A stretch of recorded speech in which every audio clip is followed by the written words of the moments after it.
ஆண்டவர் உங்களோடு இருப்பாராக. யோவான் எழுதிய தூய நற்செய்தியிலிருந்து வாசகம். ஆண்டவரே, மாட்சி உமக்கே.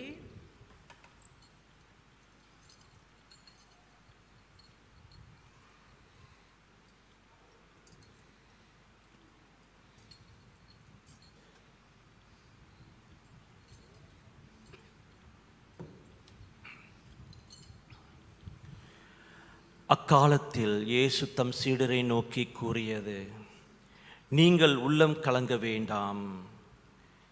கடவுளிடம் நம்பிக்கை கொள்ளுங்கள், என்னிடமும் நம்பிக்கை கொள்ளுங்கள். என் தந்தை வாழும் இடத்தில் உறைவிடங்கள் பல உள்ளன. அப்படி இல்லையெனில் உங்களுக்கு இடம் ஏற்பாடு செய்ய போகிறேன் என்று சொல்லி இருப்பேனா? நான் போய் உங்களுக்கு இடம் ஏற்பாடு செய்த பின் திரும்பி வந்து உங்களை என்னிடம் அழைத்து கொள்வேன். அப்போது நான் இருக்கும் இடத்திலேயே நீங்களும் இருப்பீர்கள். நான் போகும் இடத்திற்கு வழி உங்களுக்கு தெரியும் என்றார். தோமா அவரிடம், ஆண்டவரே, நீர் எங்கே போகிறீர் என்றே எங்களுக்கு தெரியாது.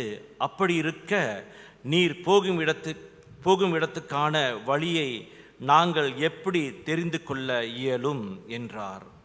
இயேசு அவரிடம், வழியும் உண்மையும் வாழ்வும் நானே. என் வழியாய் அன்றி எவரும் தந்தையிடம் வருவதில்லை. நீங்கள் என்னை அறிந்திருந்தால் என் தந்தையையும் அறிந்திருப்பீர்கள். இது முதல் நீங்கள் தந்தையை அறிந்திருக்கிறீர்கள், அவரை கண்டும் இருக்கிறீர்கள் என்றார். அப்போது பிலிப்பு அவரிடம், ஆண்டவரே, தந்தையை எங்களுக்கு காட்டும், அதுவே போதும் என்றார்.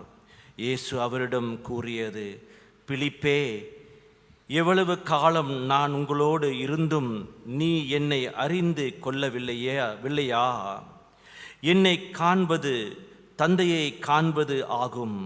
அப்படி இருக்க தந்தையை எங்களுக்கு காட்டும் என்று நீ எப்படி கேட்கலாம்? நான் தந்தையினுள்ளும் தந்தை என்னுள்ளும் இருப்பதை நீ நம்புவதில்லையா? நான் உங்களுக்கு கூறியவற்றை நானாக கூறவில்லை. என்னுள் இருந்து கொண்டு செயலாற்றுபவர் தந்தையே. நான் தந்தையுள் இருக்கிறேன், தந்தை என்னுள் இருக்கிறார். நான் சொல்வதை நம்புங்கள். என் வார்த்தையின் பொருட்டு நம்பவிட்டால் என் செயல்களின் பொருட்டாவது நம்புங்கள். நான் செய்யும் செயல்களை என்னிடம் நம்பிக்கை கொள்பவரும் செய்வார். ஏன், அவற்றை விட பெரியவற்றையும் செய்வார். ஏனெனில் நான் தந்தையிடம் போகிறேன் என உறுதியாக உங்களுக்கு சொல்கிறேன்.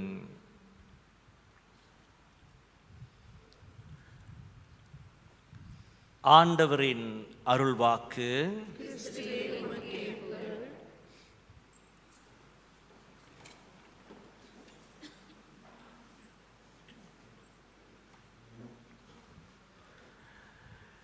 நீங்கள் உள்ளம் கலங்க வேண்டாம். ஆண்டவர் உங்களுக்கு பிரச்சனை இருக்காது, உங்களுக்கு குழப்பம் இருக்காது, உங்களுக்கு தெளிவு இருக்காது என்று சொல்லலை. அதெல்லாம் சொன்னாரா? இல்லை, அதெல்லாம் சொல்லலை. பிரச்சனை இருக்கும், குழப்பம் இருக்கும், தெளிவு இருக்காது. ஆனால் நீங்கள் உள்ளம் கலங்க வேண்டாம். இதெல்லாம் இருக்கும், இதெல்லாம் போகாது. யாராலும் இருந்தெல்லாம் போயிடுச்சா? நான் ஒன்றுமே, ஒரு பிரச்சனை இல்லை, I am superman, super woman, யாராலையும் முடியாது. எல்லாருக்கும் இது இருக்கும். கை தூக்குங்க யாராவுக்கு இது ஒன்றுமே இல்லைன்னு. யாருக்கும் இல்லை, நம்ம எல்லாத்துக்கும் இது இருக்குது. ஆனால் அவர் என்ன சொல்கிறாரு? நீ உள்ளம் கலங்க வேண்டாம். உன்னுடைய இதயம் சரியாக வைத்துக்கொள், உன்னுடைய இதயத்தை சரியாக வைத்துக்கொள். இதெல்லாம் இருக்கும், இந்த பிரச்சனைகள் எல்லாம் இருக்கும். ஏன் நீ உன்னுடைய உள்ளத்தை, உன்னுடைய இதயத்தை சரியாக வைத்துக்கொள்ள வேண்டும்? ஏனென்றால் உனக்கு என்னுடைய திட்டம் வைத்திருக்கிறது பெரிதானது, பெரிய திட்டம் உனக்கு வைத்திருக்கின்றேன். நான் உனக்கு பெரிய திட்டம் வைத்திருக்கிறேன் ஐயா, அழகான திட்டம் வைத்திருக்கின்றேன். அது இருக்கும் பொழுது யான் நீ உள்ளம் கலங்கிறாய் அது என்று கேட்கிறார். பிரச்சனைகள் வரம் எல்லாம் இருக்கும். இங்கே உட்காந்துருக்கிறவங்க எல்லாருமே இங்கே யாராவது இங்கே உட்காந்துருக்கும் பொழுது ஐயோ வலிக்குதே, ஐயோ பிரச்சனையாக இருக்குதே, ஐயோ தலை சுத்துதே, ஐயோ வயிற்ற வலிக்குதே, அதை சொல்கிறோமா? எல்லாம் கம்முன்னு அழகாக உட்காந்துருக்கோம் இல்லையா? எல்லாரும் சரியாக தானே இருக்கிறோம். ஒருவேளை இங்கே சரியாக இல்லாமல் இருக்கலாம், அது பரவாயில்ல. ஆனால் இங்கே சரியாக இருந்துச்சுன்னா எல்லாம் அமைதியாக, பொறுமையாக, அழகாக, ஒரு அளவு சந்தோஷத்தோடு இங்கே உட்காந்துருக்கோம். ஆமாவா இல்லையா? we are all calm and peaceful here. அதனால் அவர் சொல்கிறாரு, இங்கே சரியாக வச்சுக்க.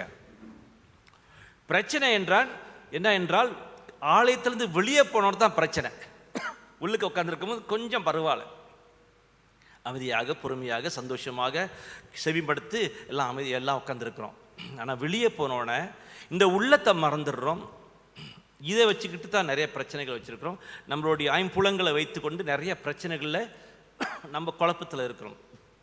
ஆனால் அவர் சொல்கிறார், இந்த குழப்பத்திலையும் நான் உனக்கு அமைதி கொடுப்பேன் என்று சொல்லுகின்றார். அதாவது ஒரு நாள் ஒருத்தர், இந்த வீடு கட்டுறவங்க இருக்கிறாங்களே, அந்த வீடு கட்டுறவங்க இந்த கல், இந்த செங்கங்கல்லாம் அது கட்டி விடுவாங்களா, கட்டி கொண்டு போய் கொண்டு இருக்கும் பொழுது ஒரு உடஞ்ச கல், அந்த உடஞ்ச கல் தூக்கி அப்படி போட்டுட்டாரு, தூக்கி போட்டுட்டாரு. அப்புறம் அந்த செங்கக்கல்லை கட்ட கட்ட கட்ட வீடை கட்டும் போது, அந்த மூளை முடுக்கெலாம் இருக்குல்ல, அதெல்லாம் கட்டணும்ல, அந்த செங்கக்கல்லை வைத்து கட்டும் போது ஒரு கார்னரில், ஒரு மூலையில் அந்த அந்த கல் சரியாக அமையல, முழு கல் சரியாக அமையல. அப்புறம் என்ன செஞ்சார், இந்த உடஞ்ச கல் அங்கே தூக்கி போட்டார்ல, அந்த உடஞ்ச கல்லை எடுத்து அதோடு ஒப்பிட்டுட்டார், அப்படியே வச்சுட்டார் அதோட. அப்போ கணக்காக அமைஞ்சிருச்சு, கணக்காக அமைஞ்சிருச்சு. இப்போ யாரோ கேட்டாங்க, அதான் அவனை தூக்கி போட்டிங்களா அந்த கல்லை, அந்த தூக்கி போட்ட கல்லை ஏன் எடுத்து பாவிக்கிறீங்கன்னு கேட்டார். அவர் சொன்னார், இந்த தூக்கி போட்ட கல் இருக்குல்ல, இந்த இடத்துக்கு அது பொகுந்தோம், இந்த மூளைக்கு, இந்த சின்ன உடஞ்சிருக்கிற இடத்துக்கு அந்த மூளைக்கல்லை பாவிக்கிறதுக்கு, அந்த கல்லை நான் பாவிக்கிறதுக்கு இது உதவும் என்று சொல்கிறாரு அந்த கேட்ட நபர்கிட்ட. நம்ம எல்லாம் அப்படித்தான், உடஞ்சி போன கல்லை போல தான் சில பேர்கள், முழுமையாக எல்லாருமே அந்த மூளைக்கல், அந்த அந்த தூக்கி போட்ட கல் போல தான். ஆனால் ஆண்டவர் இயேசு நம்மளை தூக்குறாரு. அந்த அந்த உடஞ்சி போன கல்லை அவர் தூக்கி போட்டு எரியல, அவர் பயன்படுத்துகிறார், அவர் அந்த கல்லை பயன்படுத்துகிறார். என்னுடைய அன்பார்ந்த மக்களே, உங்களையும் நம்ம எல்லாத்தையும் அவர் பயன்படுத்தி கொண்டிருக்கின்றார். ஆனால் நம் உணர மாற்றோம். God is using every one of us. நம் எல்லாரையும் அவர் பயன்படுத்தி கொண்டிருக்கின்றார். 2ஆம் வாசகம் சற்று முன்பு பேதுரு கல்லை பற்றி தான் பேசுகிறாரு. 2ஆம் வாசகம் கல், நீர் ஒவ்வொருத்தரும் உயிருள்ள கற்கள். அப்போ கடவுள் ஏன் நம்மளை படைச்சாரு? சும்மா வீணா அந்த உலகத்தில் இருந்து போகிறதுக்கா? இல்லை, நாம் ஒவ்வொருவரையும் அவர் பயன்படுத்துகின்றார். Every one of us is a living stone. Everyone is precious. Everyone is used by God. ஆனால் நாம் ஒத்துழைக்க வேண்டும், ஒத்தாசையாக இருக்க வேண்டும். இறைவன் அந்த உடனே தூக்கி போட்ட கல்லை திருப்பி எடுத்து அவர் பயன்படுத்துறதுக்கு நாம் அவரோடு இணைந்து இருக்க வேண்டும். அதுதான் பிரச்சனை. இணைந்து இல்லாவிட்டால் அவர் நம்மளை பயன்படுத்துறதுக்கு ரொம்ப ரொம்ப கஷ்டப்படுவார். ஏனென்றால் சற்று முன்பு சொன்னல, என்னுடைய இலக்கை பார்த்து கொண்டே நான் போய் கொண்டிருக்கின்றேன். என்னுடைய இஷ்டம் போல வாழும் பொழுது அவர் என்னை பயன்படுத்த முடியாது. அவர் சித்தம் போல, அவர் திட்டம் போல நான் வாழும் பொழுது அவர் என்னை அதிகமாக பயன்படுத்துவார். அன்பார்ந்தவர்களே, நீங்கள் நாம் ஒவ்வொருத்தரும் கேட்க வேண்டிய கேள்வி, ஆண்டவர் திட்டம் போல நான் வாழ்கின்றேனா?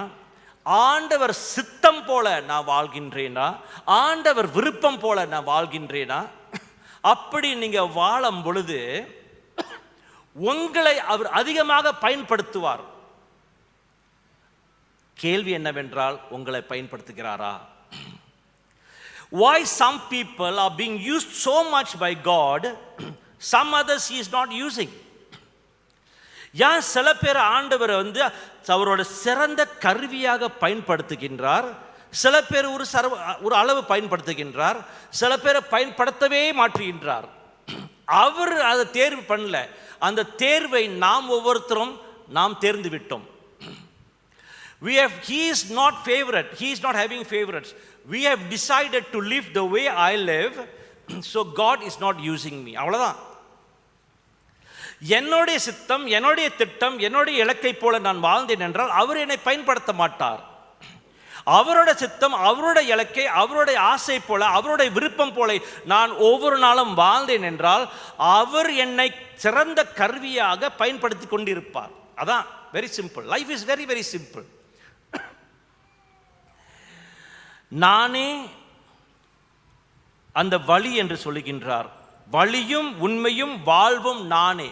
வழியும் உண்மையும் வாழ்வும் நானே. அவர் நம்மளுக்கு ஒரு வரை படம் கொடுக்கவில்லை. He did not give us a map. ஆனால் தன்னையே கொடுத்திருக்கின்றார். அவர் என்ன சொன்னார்? நம்ம போய் அவரை கேட்குறோம், வழியை காட்டுறோம், வழி கேட்குறோம். அவர் மேப்பை கொடுக்குறாரா? இந்த மேப் எடுத்துகிட்டு போயா? ஜிபிஎஸ்ஸை கொடுக்குறாரா? வாட்ஸ்அப் நம்மளுக்கு வேஸை கொடுக்குறாரா? அல்லது கூகுள் மேப்பை கொடுக்குறாரா? அவர் அது ஒன்றும் கொடுக்கல. அவர் தன்னையே கொடுக்கிறார். அந்த வழியாக தன்னையே கொடுக்கின்றார்.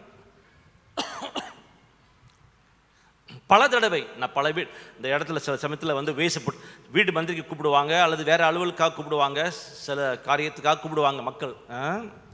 அப்போது சில சமயத்தில் அந்த முகவரி சரியாக கூட எழுதிருக்க மாட்டாங்க. அப்போ நான் வேஸ்ட் போடும்போது தருமாடுவேன். அந்த வீடு அங்கேயும் ஓடி கிடப்பேன். அப்போ ஒரு ஆளை கூப்பிடுவேன். திடீர்னு தற்செயலில் ஒரு ஆளை சந்திப்பேன். அந்த வீடை பார்க்க போகிறதுக்கு இன்னொரு லோரவங்களை புந்துட்டு அங்கே ஒருத்தர் கத்தலிக்கு யாராவது பார்ப்பேன், யாராவது கேட்பேன், ஐயா இந்த வீடு காட்டுறீங்களான்னு சொல்லுவேன். இந்த வேஸில் எப்படி போடு. சில பேர் என்ன நம்ம சொல்லுவாங்க, ஃபாதர் நில்லுங்க ஃபாதர், நானே வரேன். ஏன் சிரமப்படுறீங்க? இல்லை ஃபாதர் நான் கூப்பிட்டு போகிறாங்க அப்படின்னு அவங்க மோட்டர்லேயோ காடிலேயோ அவங்க என்னை கொண்டு போய் அந்த வீட்டில் சேர்ப்பாங்க. அவங்க போய் அந்த வீட்டில் சேர்ப்பாங்க என்னைய. அவங்க வழியை காட்ட மாட்டாங்க, மேப்பை கொடுக்க மாட்டாங்க, வாட்ஸ்அப் வேஸை கொடுக்க மாட்டாங்க, அவங்களே என்னை கொண்டு போவாங்க. இந்த அனுபவம் ஒரு தடவை இல்லை பல தடவை எனக்கு இருந்திருக்குது. நான் உடனே ஐயா ரொம்ப சந்தோஷம், ரொம்ப நன்றிய. ஏன்னா அவங்க என் கூட வரும் பொழுது தலைவலி இல்லை, குழப்பம் இல்லை, ஸ்ட்ரெயிட்டாக அந்த வீட்டுக்கு போயிடுவேன். டைமை வேஸ்ட் பண்ண மாட்டேன். ஆமாவா இல்லைங்களா? உங்களுக்கும் சில பேருக்கு அந்த அனுபவம் இருந்திருக்கலாம்.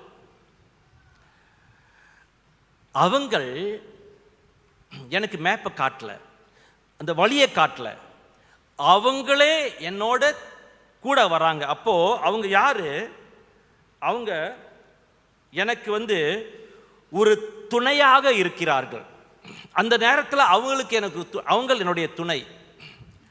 அன்பார்ந்தவர்களே, உங்களுக்கு ஆண்டவர் வழிகாட்ட வரல, அவரே அந்த வழியாக இருக்கிறார். அவரே உங்களோட துணையாக இருக்கின்றார். He is not coming to show the way. He is the way. He is your companion. அவர் உங்கள் துணையாளராக இருக்கிறாரு.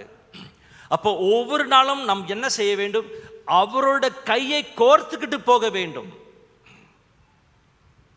பைபிளை படிக்கிறோம், சில பேர் பைபிளை நல்லா படிக்கிறோம், ஆனால் அந்த பைபிள் என்னோட வழியாக போக மாட்டுது. It's only in the book, பேப்பரில் தான் இருக்குது.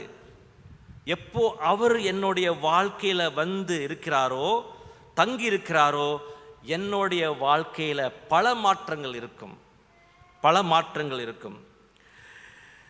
அவர் அந்த உயிருள்ள கற்கள் நீங்கள் ஒவ்வொருவரும் என்று சொல்கிறார்ல, நம்மளெல்லாம் அத்தியாசமானவர்கள், அத்தியாசமானவைகள்.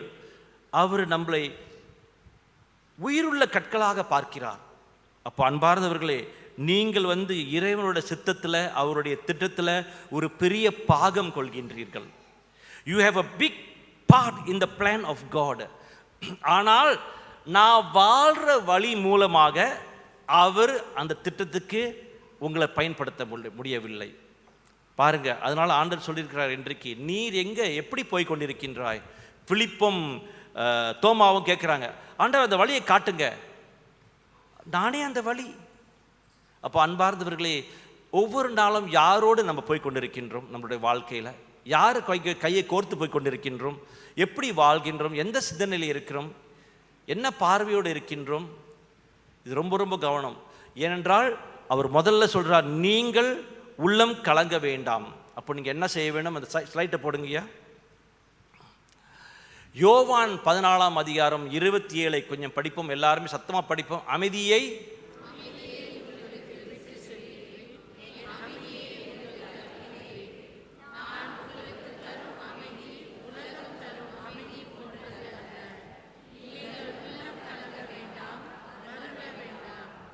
நீங்கள் உள்ளம் கலங்க வேண்டாம், மருள வேண்டாம், நான் கொடுக்கும் அமைதி.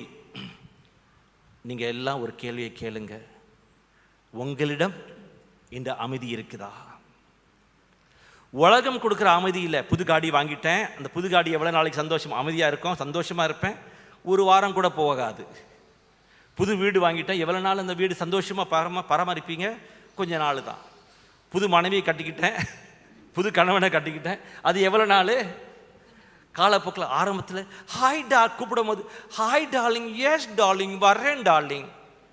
ஒரு வருஷம் சரி, வரேன் வெய்யி, மாறிடுது, எல்லாம் மாறிடுது இல்லையா? எல்லாம் மாறிடுது.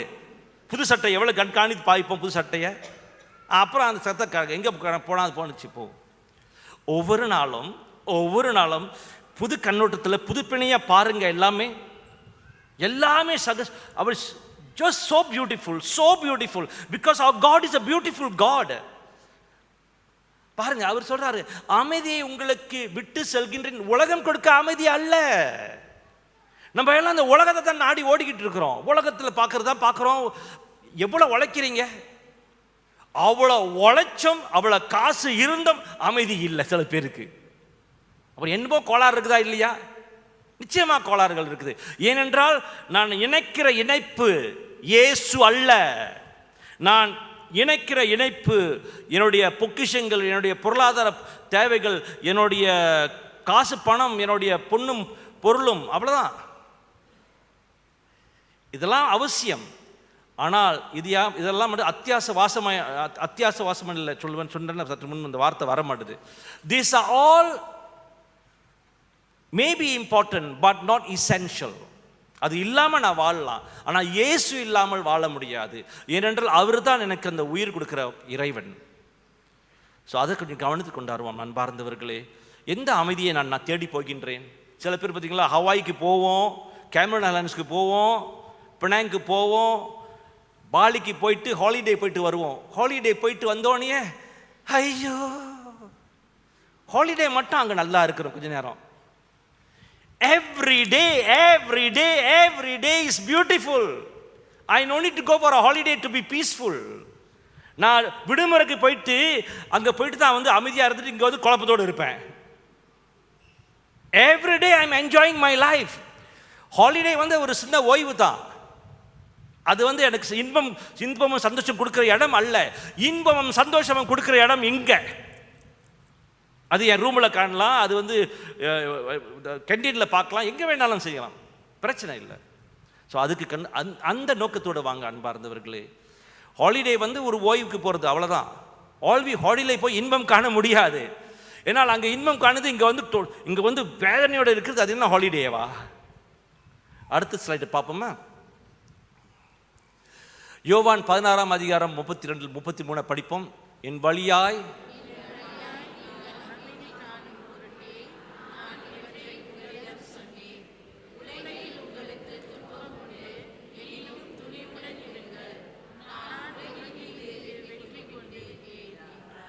உலகில் உங்களுக்கு துன்பம் உண்டு, எனினும் துணிவுடன் இருங்கள்.